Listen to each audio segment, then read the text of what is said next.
I'm Rachel Greenberg, and this is Volta Insider. I'm here at the 2018 White House Correspondents Weekend Garden Brunch.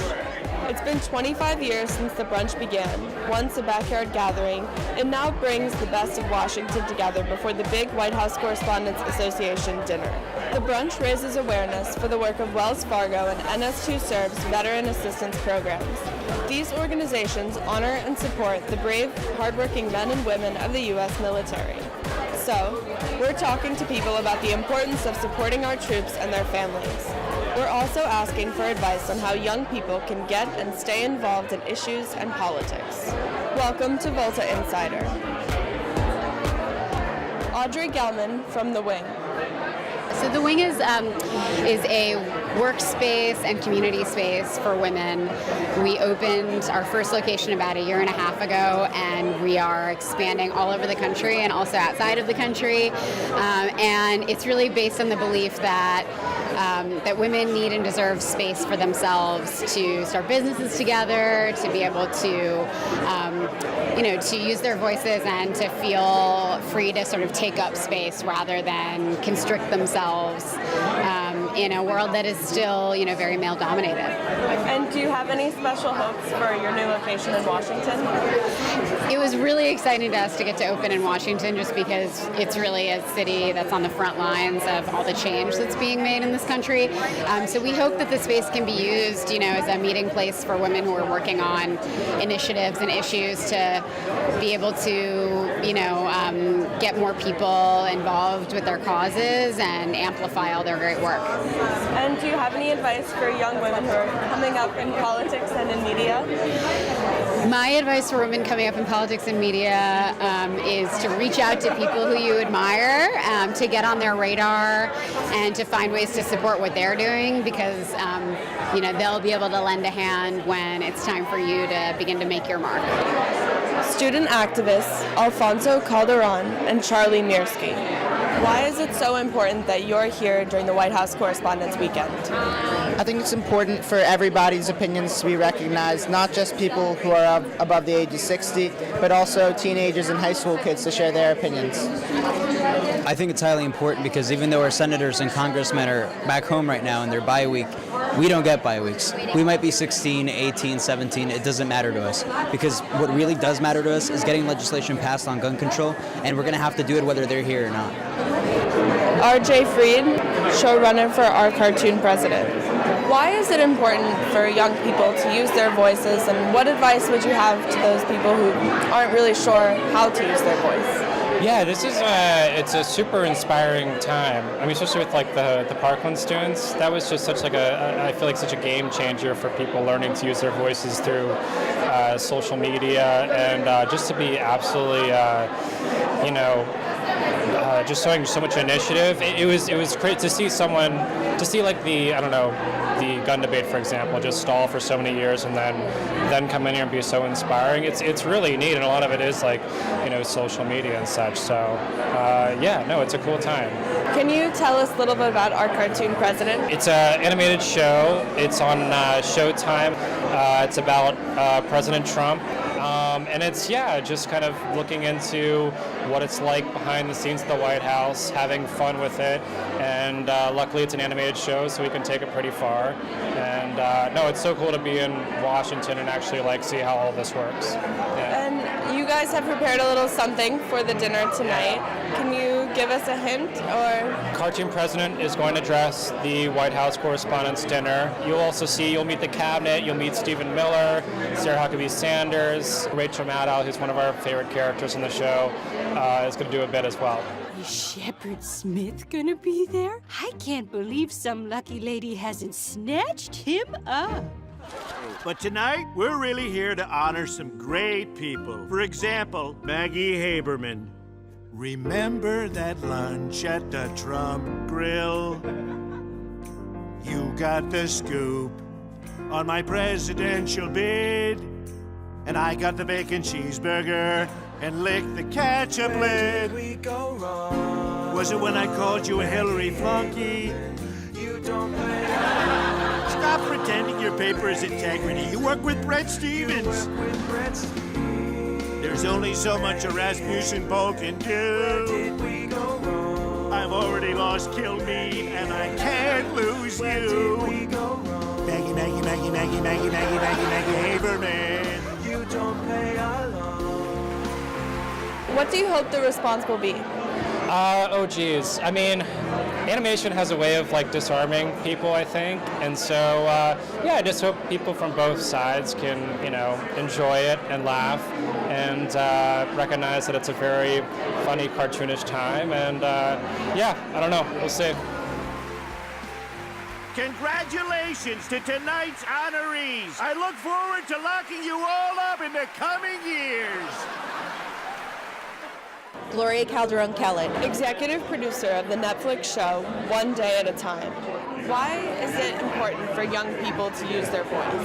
Well, I think that young people are affecting change in a way that we haven't seen in a long time. I think it's a really exciting time, and I'm so inspired by all of the political work that people are getting into at a very young age. I feel like people are deciding that their surroundings and their environment are important and they want to have a say, and I think it's really inspiring when young people want to be a part of that.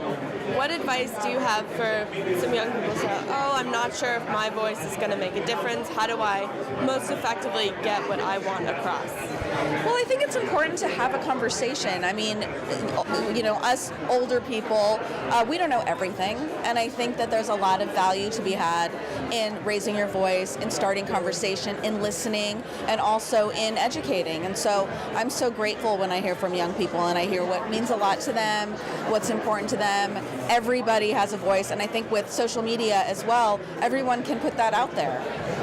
And you do work with Voter Latino and the Creative Coalition. Could you tell us a little bit about why you're so excited to be here representing them?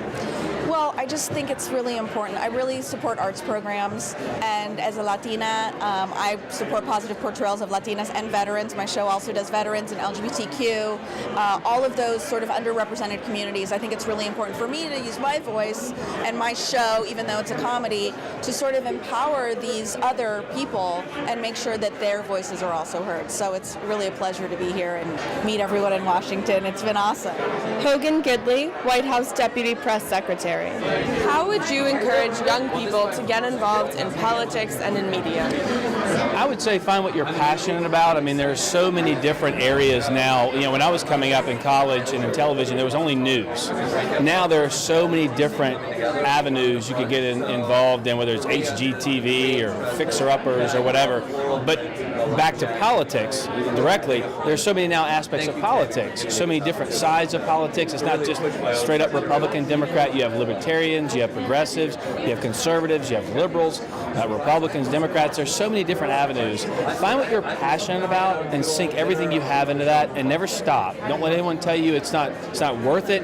If at the end of the day, if you love what you're doing and you put your head on your pillow at night and you say, what I'm working for, or the politician I'm working for, or the office holder I'm working for, if I believe in that, it's much easier to get up the next day and keep fighting.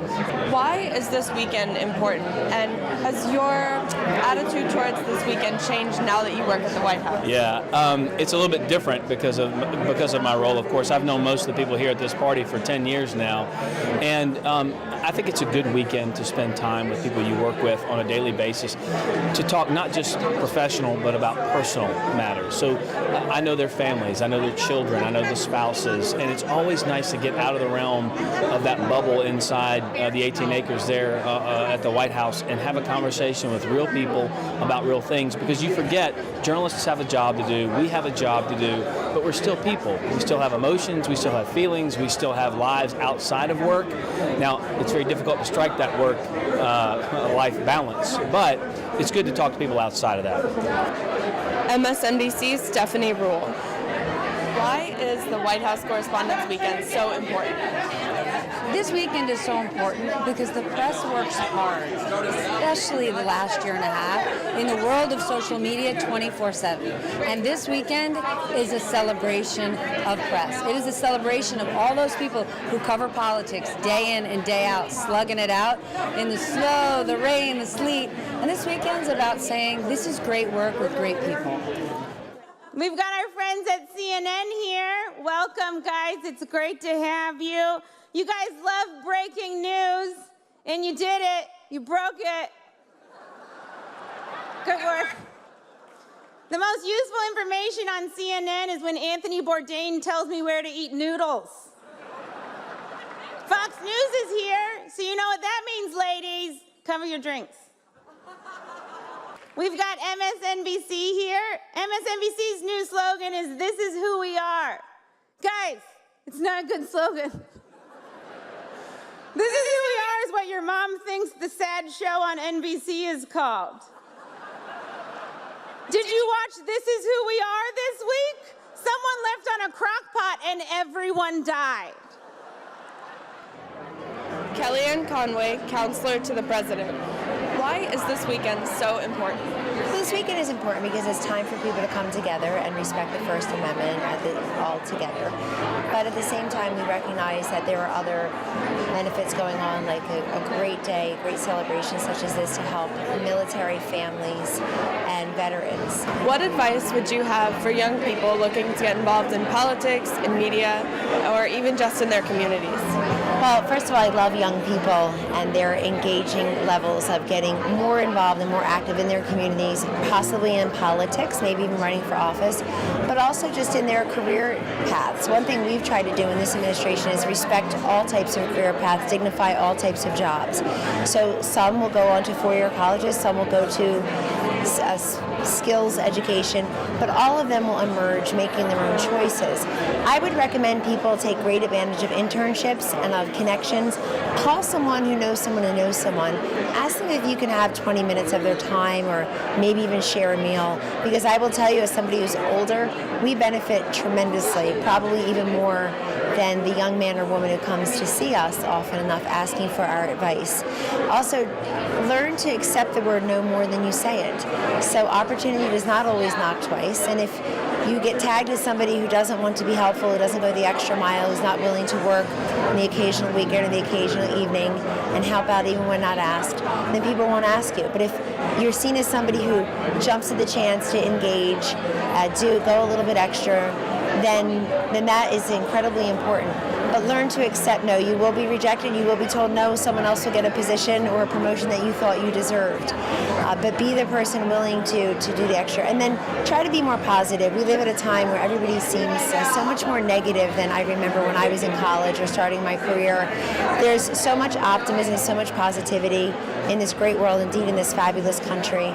And I would really implore young people to know that when you're positive and you're optimistic, it's very distinctive. People want to work with people who are like that. Michael Avenatti, lawyer for Stormy Daniels. Why is it so important for you to be here this weekend?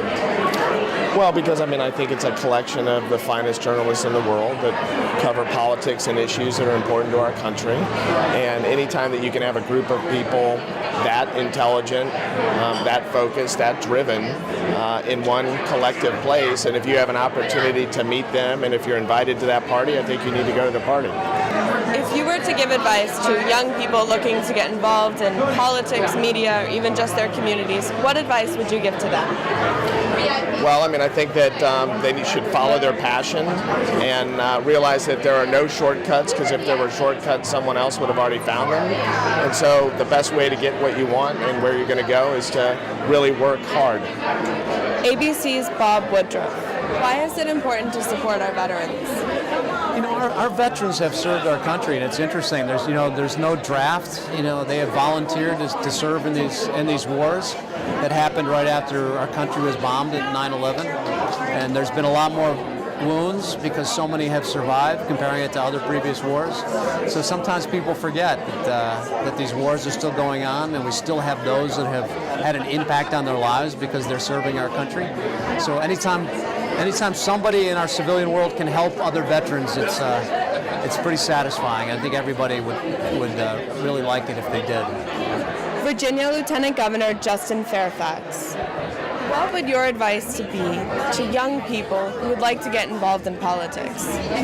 My advice would be to follow your passion, and in my case, my passion was for helping other people. I've been very blessed and fortunate to be given so many opportunities in life to get a high quality education, and to start from a tough circumstance, but because of what people did for us to have the ability to rise and achieve the American dream. And so that's really what I want for other people, is to pay back that spiritual debt because of all the things that I've been given. So I think it's important to go out there, find something you're passionate about, and hopefully it's about uplifting other people and pursue that passion.